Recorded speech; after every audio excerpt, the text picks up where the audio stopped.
अरे यार कैसी है तू? अरे हाँ चल, तू सुंदर लग रही, जब देखो तब देखती रहती। ला मैं भी देख, मैं भी सुंदर लग रही हूँ। इतनी भी सुंदर नहीं पर इतनी भी बेकार नहीं लगती। मेरा चेहरा क्यों इतना काला हो गया? वो कैमरा को अच्छे से करो तो अच्छा है। अरे तुझे ना ये एक बात बता दी थी ना, वो जो दूध वाला है ना, उससे बच के रहना। क्यों? मोहल्ले की जितनी भी औरतें ना सब शिकायत कर रही हैं उसकी। वो दूध देने कम और लाइन मारने ज्यादा आता है। वो तो घर में भी आता है ना दूध देने। हाँ तो सब मोहल्ले की औरतें ही बोल रही हैं। अभी तक तो फिलहाल मुझे कुछ नहीं बोला उसने, लेकिन कभी भी कुछ भी बोल सकता है वो। लेकिन हाँ, मेरी देवरानी भी बोल रही थी कि दीदी ये जो दूध वाला आता है ना, इसकी नजर थोड़ा बहुत गंदी लगती है। तो मैं उसकी बात झूठ मान रही थी। नहीं यार सच है। मुझे आज वो कृष्णा की मम्मी है ना, वो बता रही थी कि दूध वाला आया तो मेरे घर में जबरदस्ती घुसने की कोशिश कर रहा था। इतना खराब है? इसलिए मैं तुझे बताने आई हूँ। तो मेरी सहेली है, देख मैं अब यही तेरा भला ही सोचूंगी हमेशा, इसलिए तुझे बोल रही हूँ कि संभल के रहना उस दूध वाले से। बहुत बेकार, बहुत महा छिनरा है। दूध देने आता है लेकिन कुछ और ही निहारता रहता है। मुझे बोलता है कि मैंने बोला कि भैया कितने लीटर दूध दिए, तो बोलता है आपको लीटर की क्या ज़रूरत है, आपके पास खुद ही इतनी बड़ी बड़ी फैक्ट्रियाँ हैं। हाँ तो कहते अगर हमारे पास फैक्ट्री होती तो उससे दूध क्यों लेते? नहीं यार, उसका नजर और पति है ना, उनकी फैक्ट्री है मेरे पति की। अच्छा, वही वो बोले तुम्हारे पास खुद ही इतनी बड़ी बड़ी फैक्ट्री है। तो फैक्ट्री से घर में नहीं ला सकता ना दूध? हाँ वही तो बोल वो तो बाहर सील होके पैकिंग होके जाता है। वो तो काम है। अब काम की चीजें घर में थोड़ी ना आएंगी।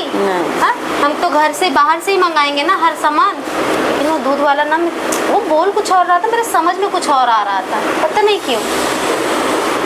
ऐसे मुझे दिमाग वैसे ही मेरा कुछ काम नहीं करता है। अच्छा और बताओ। और कुछ नहीं, सोच रही हूँ ना कि जुहू चली जाऊँ घूमने के लिए। बहुत दिन हो गए बाहर नहीं गई घूमने। सोच रही हूँ किसी दिन जुहू चली जाऊँ, घूम के आ जाऊँ, लेकिन मेरे हस्बैंड तैयार ही नहीं हो रहे जाने के लिए। काम पे ही ज़्यादा बिजी रहते होंगे। अगर वो दूध वाले को बोलूँगी ना तुरंत मेरे साथ तैयार हो जाएगा जाने के लिए। लेकिन उसको क्या लेके जाऊँगी? काले साड़ के बंदर जैसा तो लगता है, जैसे लाल बंदार वैसे। बहुत गर्मी है यार, बहुत गर्म लग रहा है। मेरा तो कुछ समझ में ही नहीं आता है। क्या करे ना, घर में भी बैठ बैठ के बहुत बोर हो गए हैं। थोड़ा शाम टाइम होता है, सब्जी भाजी लेने के लिए जाते हैं, वो भी घर में सासू माँ लेके रख देती है, कभी पति ले आता है। सोचते हैं कहीं निकलेंगे, अच्छे से घूमेंगे फिरेंगे, एकदम बोर सा लग रहा है। मुझे भी बहुत बोर सा लग रहा है यार। कितना मोबाइल टीवी देख लेंगे? और किसी के पास तो बैठ उठ भी नहीं सकते हैं। मेरे मोबाइल में तो नेटवर्क ही नहीं है। और बताओ। और कुछ नहीं, बस इतना ही बताने आई थी कि दूध वाले से थोड़ा बच के रहना भैया। पैसे दूध बेचने कम आता है, देखने ज़्यादा आता है। हाँ ये बस सही बात है।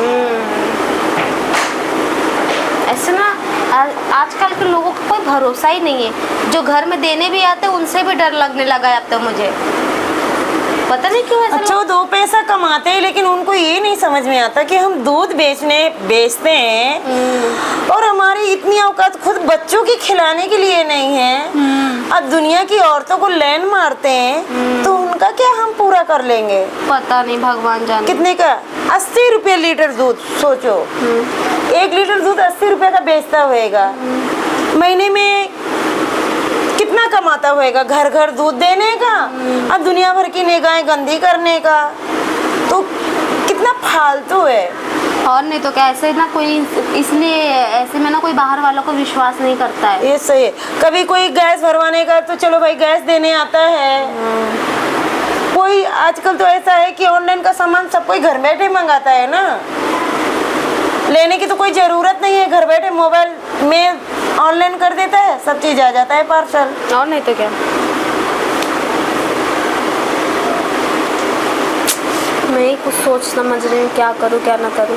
चल ठीक है, मैं तुझसे ना बाद में मिलती हूँ, अभी फिलहाल मैं जाती हूँ। ठीक है, मुझे घर में बहुत काम है। ठीक है चल।